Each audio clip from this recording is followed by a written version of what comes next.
The story opens in the void of space, where the massive human dreadnought Eternal Watch drifts in the darkness between stars.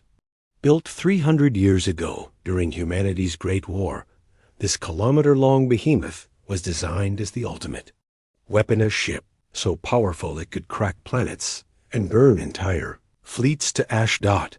But the war ended before the Eternal Watch could fire a single shot. Humanity, exhausted by decades of conflict, chose peace over conquest. The great warship was sealed and sent into deep space, its crew placed in permanent cryosleep, its eye systems locked in hibernation mode. It was meant to sleep forever, a monument to human capability that would never need to wake. Now, centuries later, the galaxy has forgotten about humanity's sleeping giant.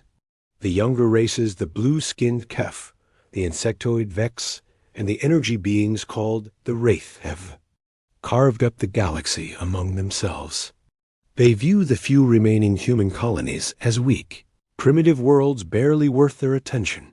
Commander Jake Stone wakens in his cryopod aboard the Eternal Watch, confused and disoriented. The ship's emergency protocols have activated after detecting massive energy signatures approaching human space. Through the bridge's vast windows, he sees a terrible sight.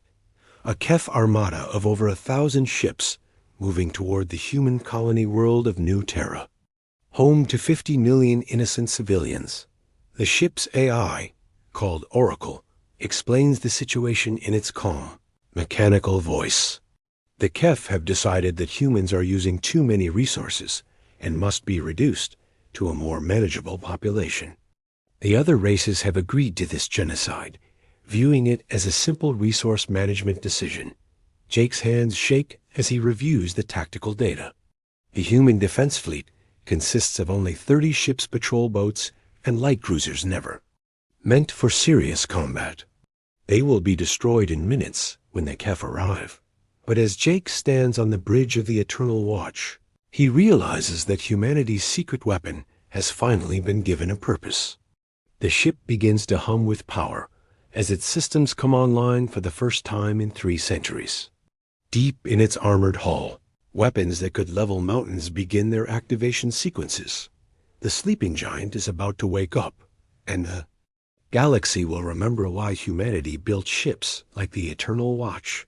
Asterisk. The Eternal Watch transforms from a silent tomb into a ship of war. Jake moves through corridors that haven't seen footsteps in centuries, watching as automated systems restore the vessel to full combat readiness. Emergency lights bathe everything in red as the ship's massive fusion reactors roar to life. Oracles. Voice echoes through the ship as it runs. Diagnostics on weapons systems that were considered impossibly advanced even in humanity's golden age. The ship carries planet-killer missiles, energy cannons that can punch through moon-sized asteroids, and experimental weapons that bend space itself into a weapon. Jake contacts the human colonies, his transmission reaching Admiral Lisa Park on New Terra.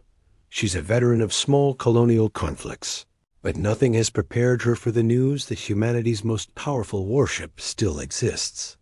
When Jake shows her the tactical readouts of the Eternal Watch, her eyes widen in disbelief. "That's impossible," she whispers, staring at weapon specifications that seem like science fiction. "This ship has more firepower than our entire colonial fleet." Meanwhile, the Kef Armada continues its approach, led by War Master Voss, a ruthless military commander who has overseen the destruction of dozens of inferior species. His flagship, the Star Render, is the pride of the Kef fleet, a massive vessel bristling with weapons and carrying 10,000 warriors. Voss receives reports from his scouts about increased activity in human space, but dismisses them as panic from a doomed species. The humans have never shown any real military capability, and their surrender is expected within hours of the fleet's arrival. On the Eternal Watch, Jake discovers something that changes everything. The ship wasn't just built as a weapon, it was built as a message. Hidden in its databanks are records of humanity's true capabilities, weapons research that was classified beyond even the military's highest levels. The ship contains technologies that the other races have never imagined, devices that could reshape the balance of power in the galaxy. But using these weapons comes with a terrible cost. Jake realizes that activating the ship's full potential will reveal to the galaxy that humanity has been hiding its true strength for centuries. Once the Eternal Watch enters combat, there will be no going back to the quiet, peaceful existence the human colonies have enjoyed. As the ship reaches New Terra's outer system, Jake makes contact with the approaching Kef fleet. War Master Voss appears on the main screen, his blue skin marked with the ritual scars of countless victories. Unknown human vessel, Voss broadcasts, his voice filled with contempt. You will stand down and allow the cleansing of your species to proceed. Resistance is futile and will only increase your suffering. Jake looks around the bridge of the Eternal Watch at weapons controls that could end this conflict in seconds. He thinks about the 50 million people on New Terra, about the children who will never grow up if he fails to act. War Master Voss. Jake replies, his voice steady despite the magnitude of what he's about to unleash. This is Commander Stone of the human dreadnought Eternal Watch. You have 30 seconds to reverse course and leave human space, or I will demonstrate why humanity built this ship. Voss laughs, a harsh sound that echoes across the communication channel. One ship against 1,000? Your species truly is as foolish as we believed. Jake's hand hovers over the weapons control as Oracle begins the final countdown to combat. Engagement. A sleeping giant is fully awake now, and the galaxy is about to learn what happens when humanity goes to war. War Master Voss cuts the communication channel and orders his fleet to destroy the single human ship that dares to challenge 1,000 Kef vessels. His tactical officers laugh as they target the Eternal Watch, expecting an easy victory against what appears to be an ancient, outdated warship. They have no idea what they're about to face. Jake gives Oracle permission to engage, and the Eternal Watch reveals its true nature. The ship's hull, which appeared dark and lifeless moments before, suddenly blazes with energy as weapon ports open across its entire surface. The massive vessel doesn't look like a warship anymore. It looks like a floating city of guns. The first salvo from the Eternal Watch shatters the Kef's understanding of human technology. Energy beams lance out across space, each one carrying more destructive power than the main guns of their largest battleships. The leading edge of the Kef fleet simply vanishes, 100 ships reduced to expanding clouds of plasma in the span of seconds. On his flagship, Voss stares in horror as his sensors try to process what just happened. The energy readings from the human ship are impossible. No vessel should be able to generate that much power without tearing itself apart. All ships focus fire on that vessel. Voss screams into his communicator, destroy it before it can fire again. But the Eternal Watch is just getting started. The ship launches a spread of its planet-killer missiles, each one equipped with warheads that can crack continental shells. The Kef fleet's point defenses, designed to stop normal missiles, are useless against weapons that travel at significant fractions of light speed. The missiles detonate in the heart of the Kef formation, each explosion creating a miniature star that consumes everything within thousands of kilometers. Entire squadrons of Kef ships are vaporized instantly, their crews dying before they can even comprehend what's happening. Admiral Park watches from New Terra's orbital defense station, her mouth open in shock, as the single human ship tears through the Kef armada like a shark among minnows. The Eternal Watch moves through space with impossible grace for something so massive, its advanced engines allowing it to dance between enemy formations while unleashing destruction on a scale she's never imagined. My God, she whispers. What? Did we build back then? Jake feels the ship shudder as it fires its experimental weapons for the first time in centuries. Space itself seems to bend around the Eternal Watch as it deploys gravity cannons that crush enemy ships like tin cans, and reality-warping devices that make entire sections of the Kef fleet simply cease to exist. War Master Voss realizes his fleet is being annihilated by technologies his species hasn't even theorized about. In desperation, he orders a ramming attack, hoping to destroy the human ship through sheer numbers and sacrifice. 50 Kef vessels accelerate toward the Eternal Watch at maximum speed, their crews prepared to die if it means stopping the human monster. But Jake has one more surprise for them. The Eternal Watch activates its final weapon system, an energy shield that doesn't just deflect attacks, but absorbs them and converts the energy to power the ship's other weapons. The Kef ramming ships strike the barrier and are instantly transformed into pure energy, making the human vessel even more powerful. As the battle reaches its climax, something unexpected happens. The other alien races, the Vex and the Wraith, who were supposed to support the Kef, begin to retreat from the combat zone. Their leaders realize they've made a terrible mistake in underestimating humanity. The Vex Queen transmits a desperate message to her fleet. Withdraw immediately. We have awakened something that should have stayed sleeping. War Master Voss finds himself commanding fewer than 100 ships from his original 1,000-vessel fleet. His star render is damaged, his crew demoralized, and the human ship continues to advance toward them with weapons still glowing hot from continuous fire. But Jake isn't finished. As the surviving Kef ships attempt to retreat, he opens a communication channel to the entire galaxy. Every spacefaring species receives his message, broadcast on all frequencies with the full power of the Eternal Watch's communication array. This is Commander Stone of the human vessel Eternal Watch. His voice carries across light years of space. For 3 centuries, humanity has chosen peace over war, cooperation over conquest. Today, you have reminded us why we built ships like this one.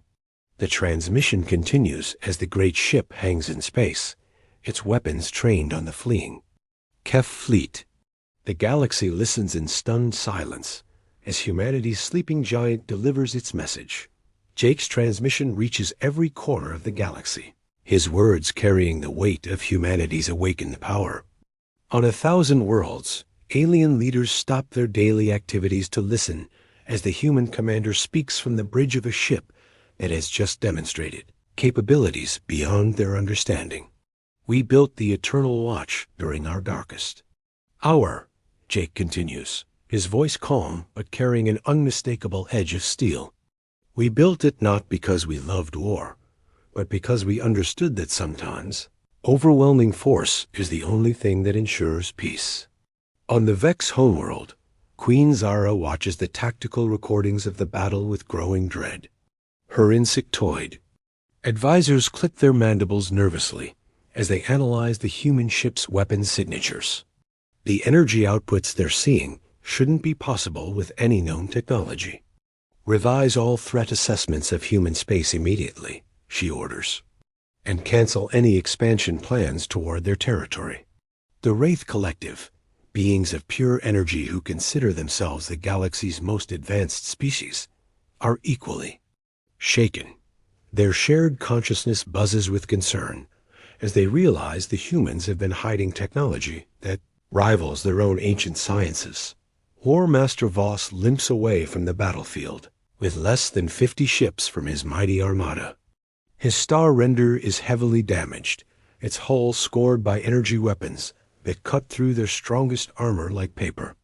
He stares at the tactical display showing the Eternal Watch hanging motionless in space, no longer firing, but still radiating power like a sleeping dragon.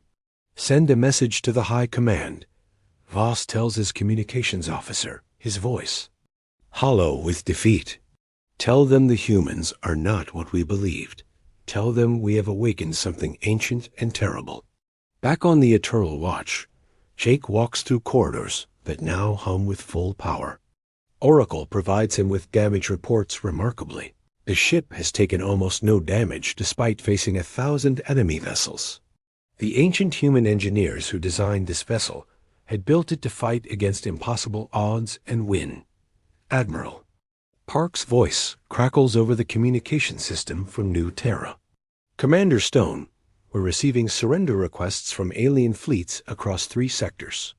The Kef have recalled all their forces from human space, and the other races are requesting immediate diplomatic talks. Jake nods, but his expression remains serious. The battle is over, Admiral, but the war for humanity's future has just begun. Every species in the galaxy now knows we've been hiding our true capabilities. On the bridge, Jake accesses the ships, historical databases, learning more about humanity's golden age of military technology. The Eternal Watch isn't unique. It's one of 12 dreadnoughts that were built during the Great War. The other 11 ships are still out there, sleeping in hidden locations throughout human space, waiting for the day they might be needed. But more disturbing is what Jake discovers about why these ships were really built.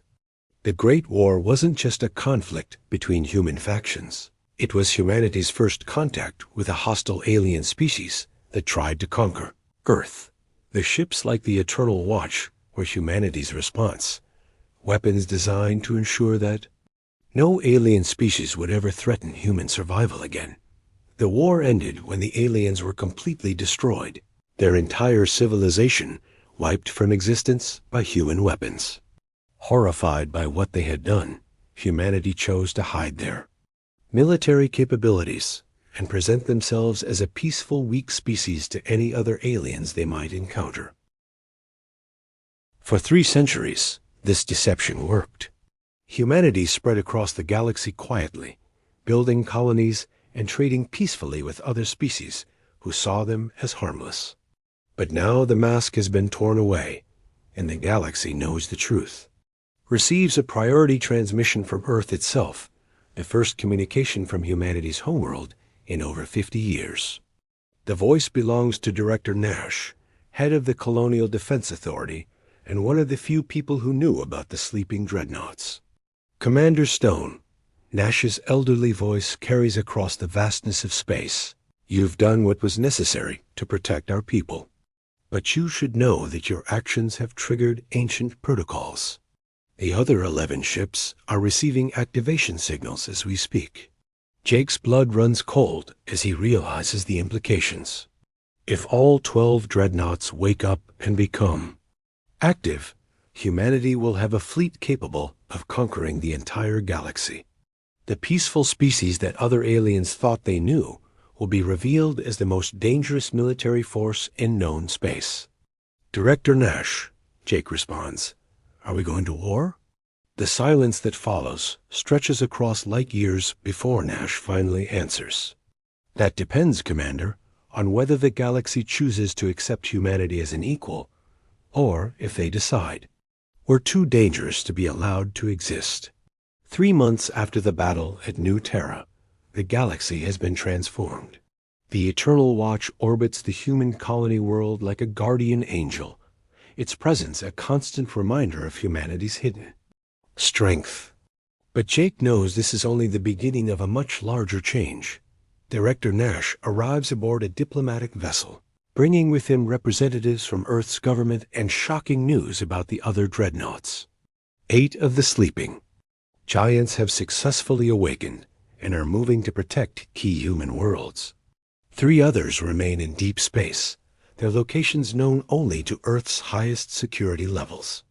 The galaxy is in chaos, Nash explains as he and Jake stand on the observation deck, watching the stars. Half the alien species want immediate peace talks with humanity. The other half are calling for a preemptive strike before we can fully activate our fleet. Jake has spent months studying the ship's databases, learning about humanity's true military history.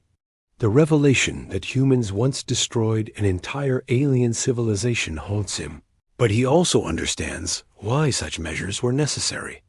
The galaxy, he's learned, is not a kind place for species perceived as weak. Admiral Park has been promoted to sector commander and now coordinates humanity's new defensive posture. Her report to Jake is both encouraging and troubling. The good news is that every hostile fleet has withdrawn from human space. The bad news is that they're massing for a coordinated attack. Our intelligence suggests they're planning to strike before we can bring all 12 dreadnoughts online. The alien response has been swift and fearful. The Kef, humiliated by their defeat, have allied with the Vex and convinced several smaller species to join a containment coalition designed to destroy humanity before it can threaten galactic stability. War Master Voss, demoted but still influential, advocates for the complete extinction of the human species. But not all aliens support war. The Wraith Collective, ancient and wise, recognizes that humanity could be either the galaxy's greatest threat or its most valuable ally.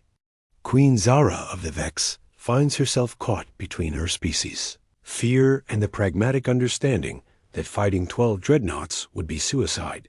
Datchik receives an unexpected communication from an unlikely source. Hey, young Kef officer named Commander Rax, who witnessed the battle in New Terra.